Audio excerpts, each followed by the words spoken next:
Timestamp, it is July 7th, 2026. It's right at 11 p.m.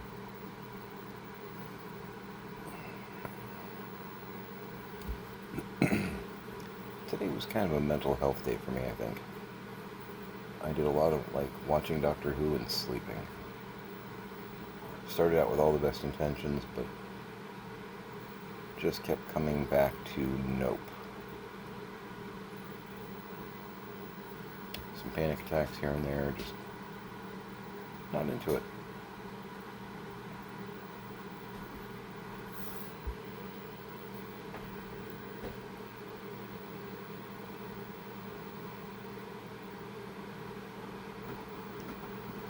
I don't know. Full disclosure, today was kind of a nope.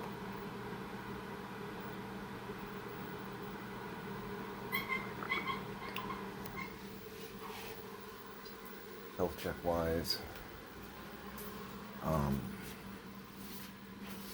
panic attacks aside, and they were plentiful. I feel okay.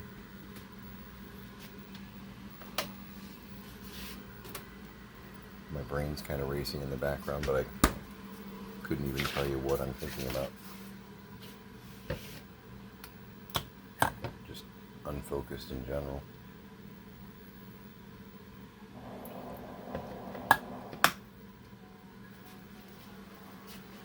You feel guilty about this later, of course.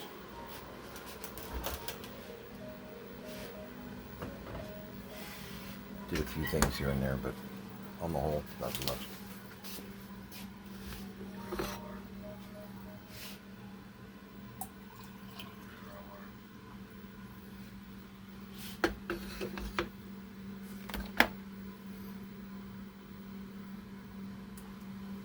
Coffee standpoint, now that we've tried the s'mores blend, which it's okay.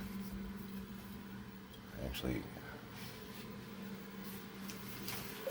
I just made a pot of the toasted graham cracker, which combined with the mocha marshmallow is supposed to give you a s'mores blend. Like I said, it was okay. Did it blow me away? No. Is it still good? Yeah.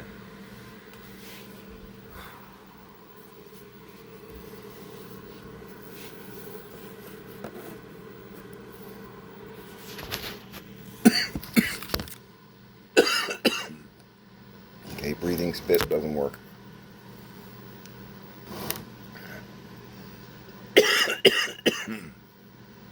Just as a safety tip.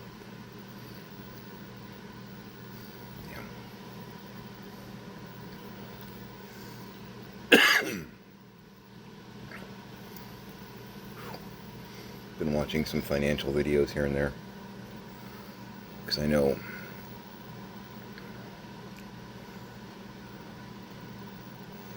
at some point in the near future,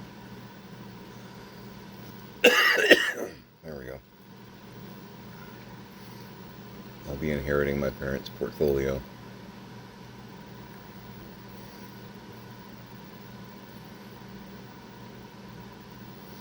I can tell from, because I can look at it, and I can manipulate it a little bit. I can't pull from it. It's not my money. I'm the guardian of it.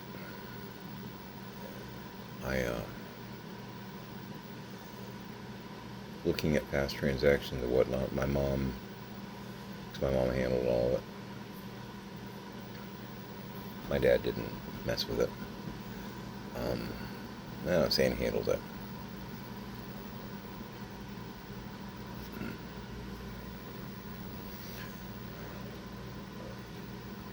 I know that she was doing some trading here and there. And I also know that she wasn't really playing the game to its fullest potential.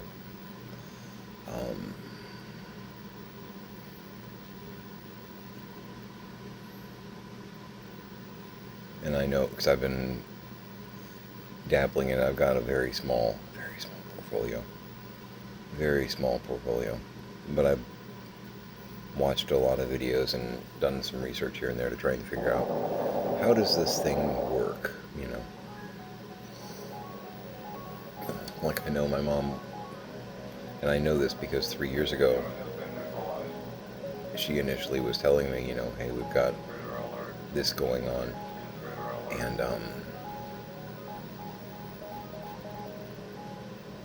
you need to know that. This is when we were still friends. This is before we became ninja locksmiths.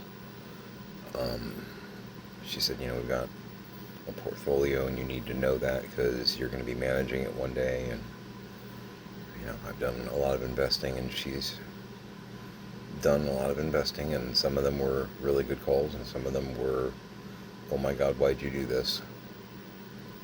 I mean, there's one stock that, just raw numbers, she invested about $130,000 into it.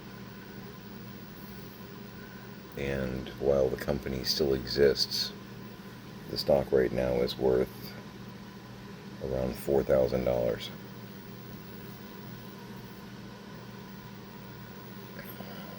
It's not performed optimally.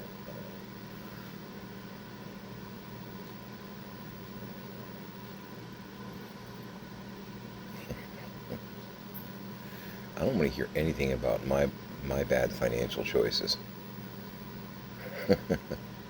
Not when you lost $120,000 on investing in this company. I don't want to hear it. So, yeah, I mean, my parents had money. I mean, my parents still have money. There could be a lot more in the kitty had they made good choices. You know, not allowing my dad to go out and buy $1,000 worth of locks and building materials a month. And think about that, because I've looked at the Lowe's receipts and stuff like that, and Home Depot receipts. He was spending like $1,000 a month attempting to fortify this place. That's over like a 2-3 year period. If that's any indication of the fun and games that we've run into around here. That's how serious he was taking the burglar situation that didn't exist. It's money wasted. And I look at some of the stocks that my parents have, and I'm like, you know, if you had invested that $1,000 into this one right here, that like $20,000 that you wasted on a hallucination, that'd be around $200,000 right now. Yeah, that could have been a better choice. So, but I know from 3 years ago, talking to my mom, I was asking her, you know, have you done, you know, do you do like covered calls and things like that? And she said, no, but I want to learn how to do that. I'm like, you've been doing the market for, you know, 15, 20 years, and you don't do those? And she's like, no, I never understood how it works. And I'm like, okay, all right, I can show you. I mean, I understand the basics on it, you know. We never got around to that because, you know, she was in the hospital, and then she had her first stroke, and her personality shifted a little bit, and suddenly she didn't want to share any financial information with me because I was out for her money. It's like, I'm not out for your money. This was part of what we had talked about. I'm going to try and help you manage your money because, number one, you guys can use your money while you're still here. We can make you more of that, and then it's going to be coming to me anyway, so shouldn't I know what the hell's going on? You'll find out when you need to. Okay. What's going on? You know, when she answered the door after we broke in, the first words out of her mouth were, I'm surprised you came back.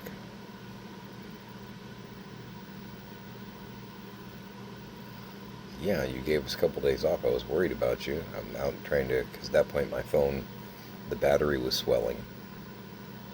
Have you ever had that happen? That's terrifying.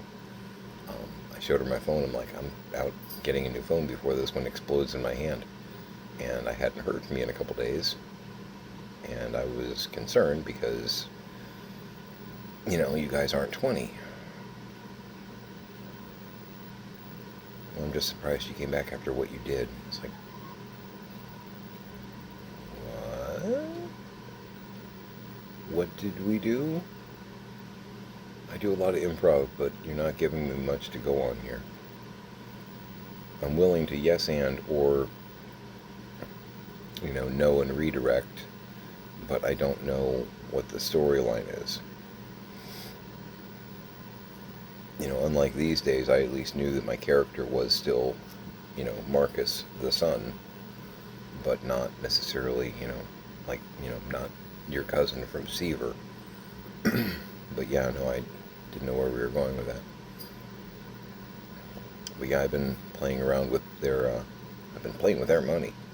I've been making some conscious decisions because I can actually manipulate it. Again, I can't extract anything, but I can still, I've been given the reins enough to actually, manipulate stuff. So, I could sell stock and then it just sits there as cash, but that's dumb. But I've been doing some covered calls, and over the past month or two, I've actually made a little bit over $1,000 on covered calls. It's kind of cool. I haven't made it. I made my dad $1,000. Let's keep it real. I made my dad $1,000. And I think I'm about to make him another $700. Because they've got a couple shares that are actually doing really well, and they've got stuff to work with. But a covered call, just so that because if you don't do this, you don't know. So stocks get traded on, in the stock market.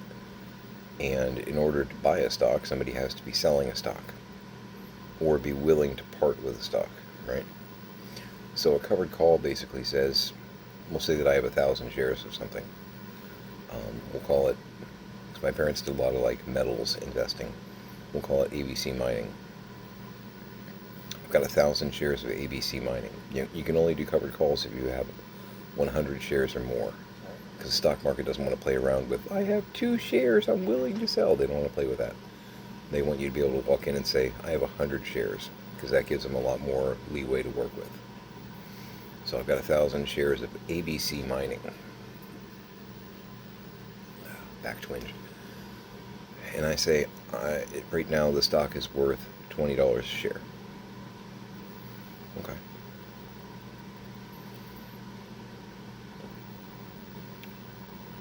Now I bought it at $10 a share. It's gone up. So I've already made money on the stock investment.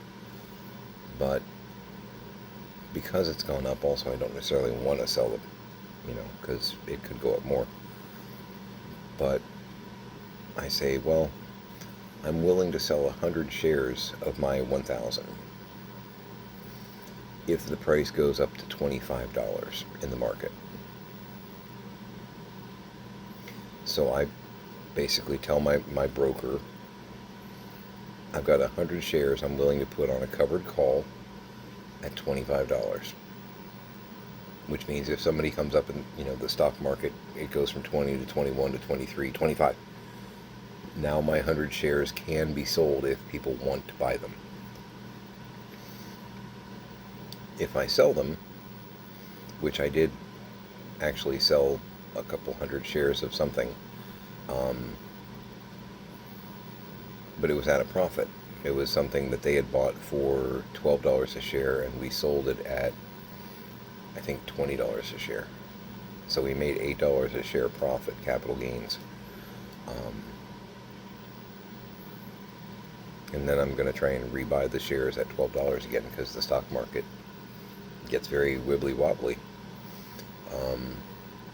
And you can do that all day long. You can sell it at 18, wait for it to drop down to 12, rebuy it at 12, sell it at 18.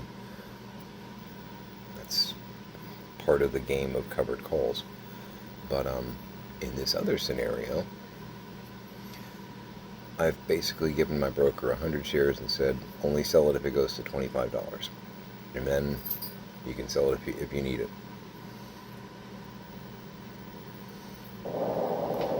They pay me money, like real cash money, for my willingness to put it on the market. It's not huge money. It might be 50 cents a share.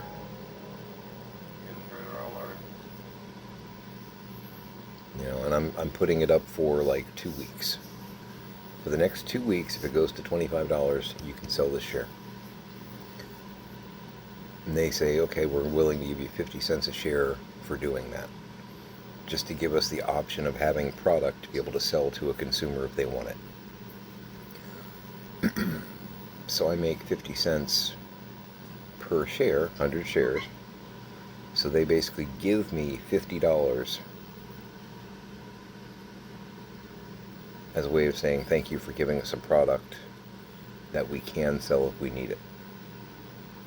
Now I could make the same covered call at like $22, which the likelihood of it going from 20 to 22 is a lot higher than it going from 20 to 25. You know, for the $22 covered call, they might give me $1.25 a share, because that gives them a lot more immediate product to be able to sell if they need it.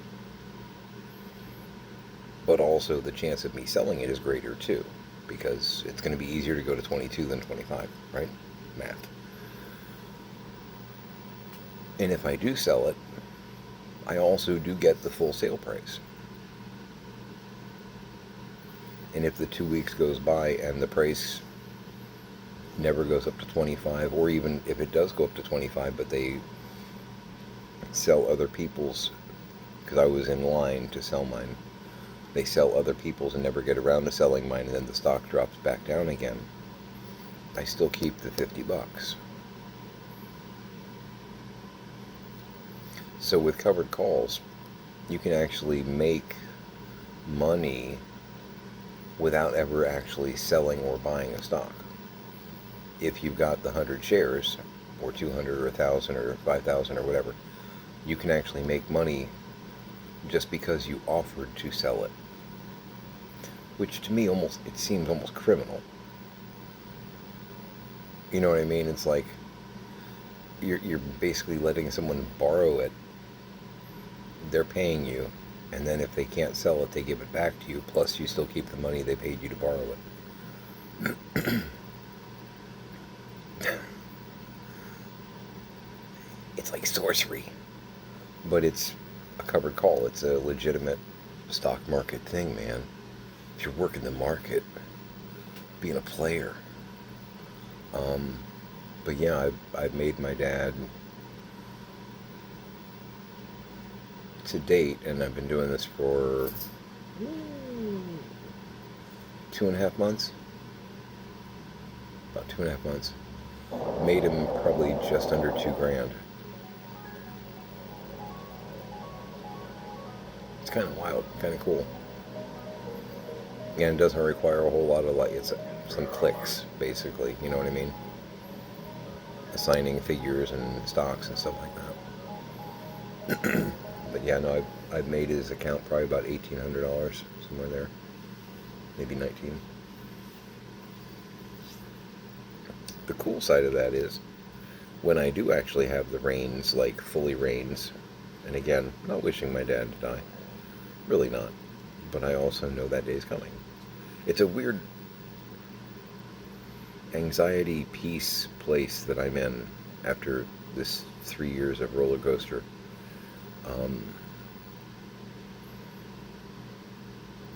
It's a very strange place. I want him to live, but at the same time, his quality of life is non-existent, pretty much. You know what I mean? There's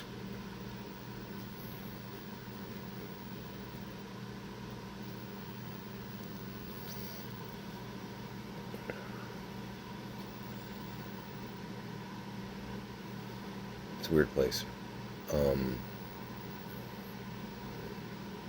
but once everything is situated with the accounts and all that, I could actually make like a regular paycheck, quality wise, just by doing covered calls and playing the market. That's pretty cool. That's pretty cool. But in the meantime, I still got to cut through all this, as Key would put it, this giant bucket of poo, which is Leonardo Station. Because, yikes, it's real hard to motivate at times. There's some days that I'm like, let's get some stuff done, and some days that I'm like,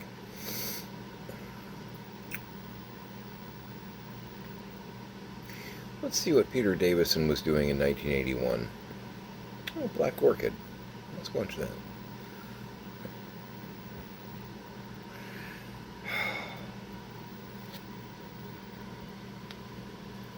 Which is why we are Marvin on a roller coaster. And we're going to try the toasted graham cracker. Clear the palate, of course.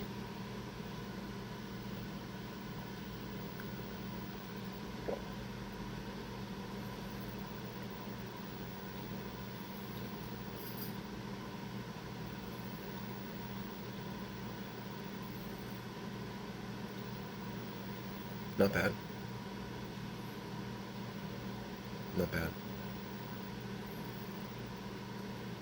I definitely like the mocha marshmallow better. Of all the, like, kind of gimmicky coffees that Barissimo has, Aldi. It's the Aldi house brand, or the one that they're, anyway. Of the ones that I've tried recently, I mean, their vanilla, their normal vanilla is great, their breakfast blend is great, their coffee shop is great, all their regular staple items. These are the ones that you'll find on the other aisle with the, like, Aldi finds, like, you know, this just in, limited edition, you know, those. If you shop at Aldi, you know what I mean. There's always, like, one aisle that has all the, like, little kid items, the gimmick items, the gardening items, that kind of stuff. These coffees have been over there. Of those, if it was kind of that whole, you know, consumers vote which flavor do we keep, I would be voting for the mocha marshmallow. But this isn't bad. I would not be voting for the banana split.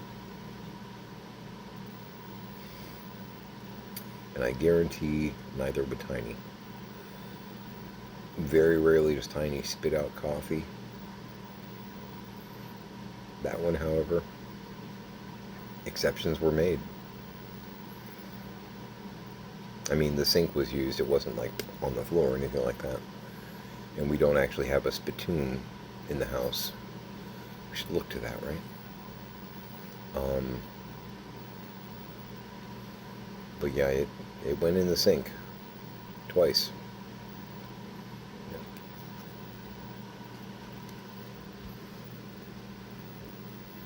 Yeah, because I got that look, and I'm like, look, if you're not going to drink it, if it's that bad, whatnot, pour it out. It's okay. It's okay. I don't want to waste, but you're not going to drink it. Clearly, you're not enjoying it.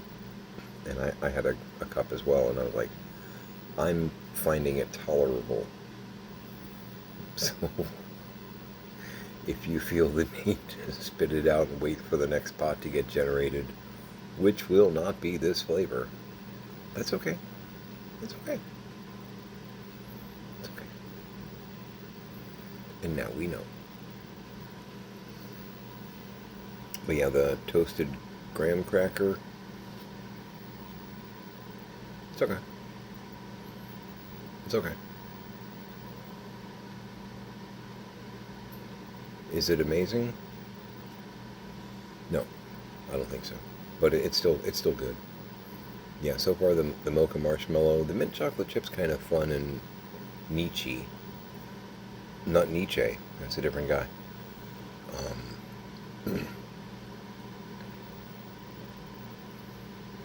Yeah.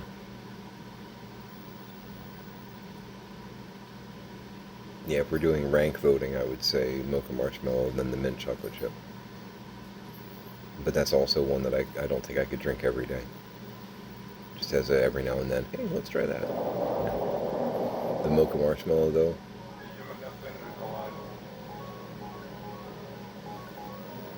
I I could drink that every day and not, hate myself for it.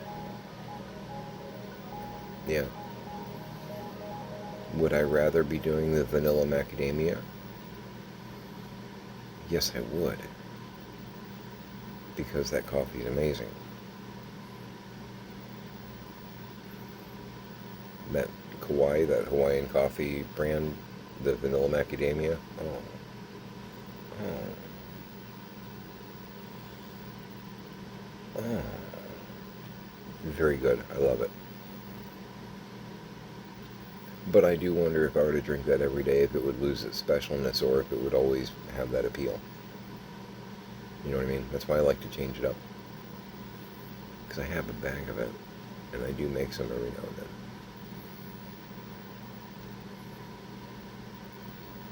But yeah, no, this isn't bad. This isn't bad. This is pretty good.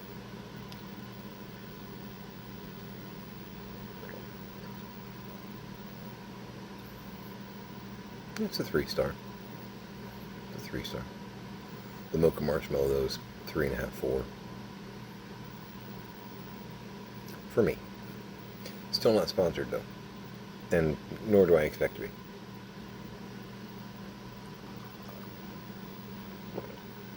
Not really what I'm concerned about. This is more a historical document. Much like Gilligan and those poor people. Actually, not anything like that. Thinking about the context, it's nothing like that. Not AI, I'm a real person. My name is Marcus. Well, actually, it's Mark, but I prefer to go by Marcus. See, my middle initials, S. So frequently, Mark S. I heard that a lot, and in high school, somebody called me Mark S. Marcus. Ooh, Marcus. And I said, you know what, I actually like that. So, if I'm given the choice to introduce myself or, what do you prefer to be called? It is he, him, but also, and it's okay to ask that. It's woke, and people are allowed to be. People should have the ability to be called and referenced by what they identify as like a basic human respect kind of thing. You know what I mean? Do you like to be called nicknames that you don't like? No? Okay then. Give other people the courtesy of addressing them the way they would prefer to be addressed. It's just having respect for your fellow human. It's not woke. It's decency. It's just being a nice human. I wish more people would try that, frankly. Be a nice human. It's pretty cool. Give it a shot. Give it a shot. Just, spend a day doing it and see what happens. Test drive kind of thing. Really. Woke. It's the opposite of that, being in a coma. Okay. I know where the term came from. You know what I mean?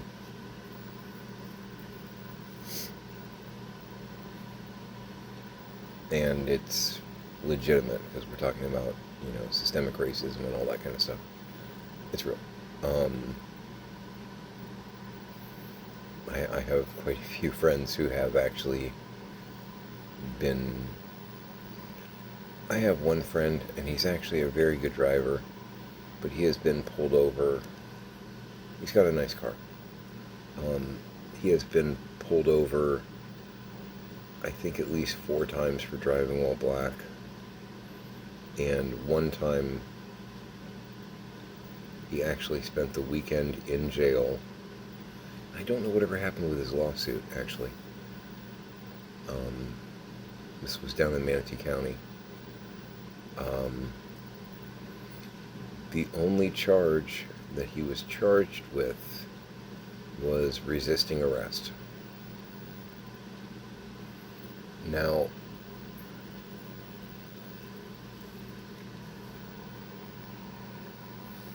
the reason that's really interesting to me and kind of a little telling is, in order to be resisting arrest, you have to be being arrested for something.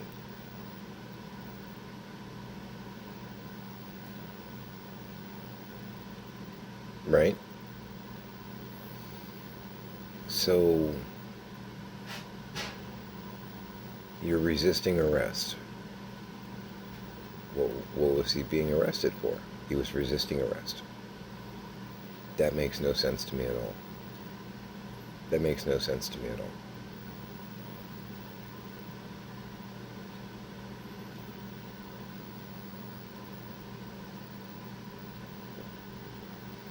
And I know the case was dropped, uh, which is great because it never should have been initiated. But meantime, he did spend the weekend. It was a Friday arrest for resisting arrest, and he spent the weekend in jail. Had to go see the judge Monday morning, and I don't know if he lost his job, but there were complications with his employment.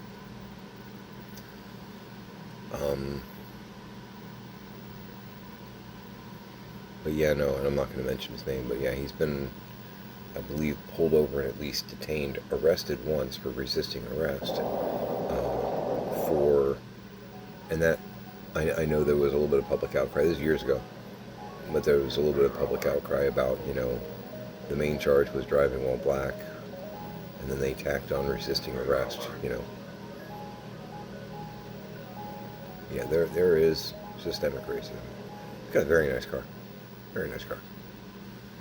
And he spent money that he earned. Yeah, go figure. To get that car. But apparently there are some white cops down in Manatee County that just can't fathom the idea that he might be successful enough to be able to buy that car and not, not having boosted it or, yeah. Resisting arrest, that's the only charge.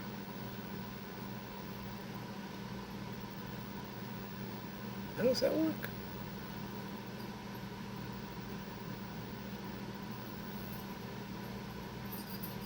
Confusing, right? But yeah, I'm trying to motivate myself to move stuff around in the garage. It's real hard to motivate to do anything in that garage. The air out there is just choking. And 9 out of 10 jobs around here are nasty jobs that I didn't ask for. You know what I mean?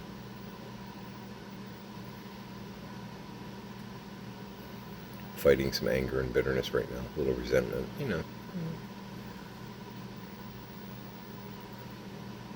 And I know based on what we were talking about, you got the stock market thing and all that.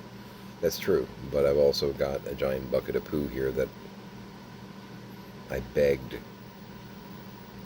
for a long time to not get left, and it got left. So it is now my monkey. Because very soon I will in fact own the circus.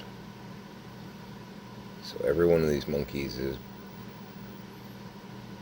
Right now I've been employed as the ringmaster, so I'm trying to tend to the circus. But eventually I will be the owner of the circus, and I will not just be the manager, but also the owner and All the monkeys will be mine. Warts and all.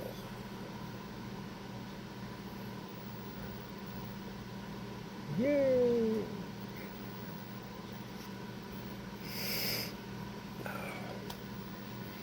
But yeah, health-wise, I feel okay. Had the shallow breathing panic attacks, which I do not prefer. I would like it if they just buggered off. That'd be swell, but I think until I'm out of this particular version of the nightmare, I think they're going to be here a little bit, because this whole thing's affecting my mental health, and I know that. I'm trying to keep it together.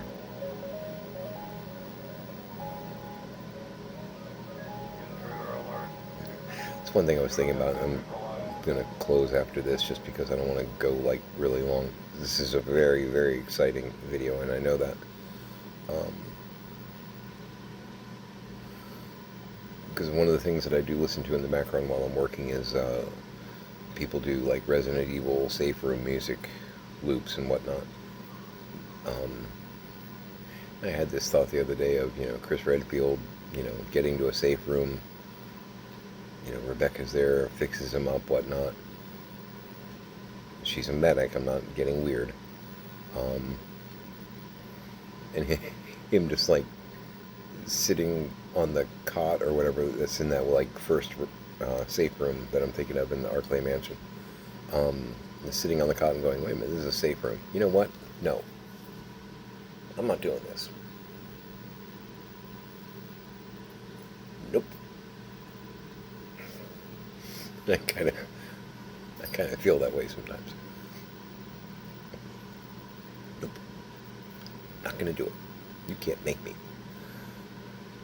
But yeah, no, the world at large at the moment can make me do this stuff. So, I mean, kinda, I have to do the responsible thing, even if inside I'm dying.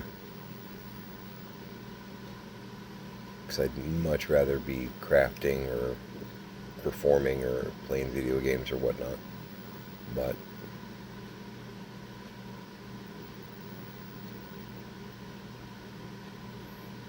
big old bucket of poo.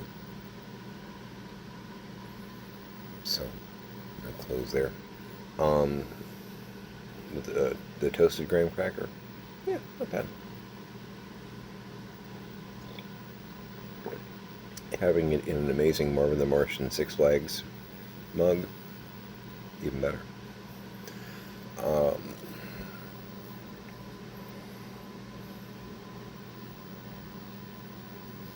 Yeah, so you see what this is doing to me.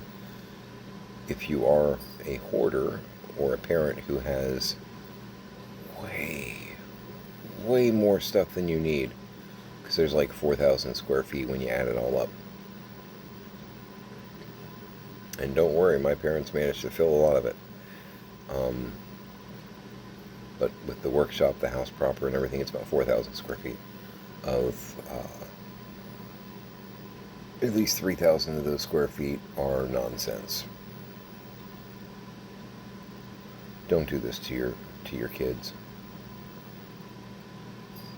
I'm gonna swear, for fuck's sake. Don't do this to your kids. Just don't.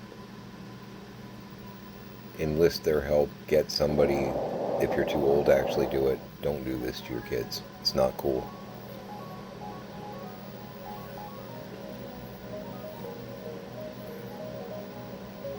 Nope. But besides that, hug your parents. Hug your kids. Promise that you won't do this. Make it a great day. I'm going to try to.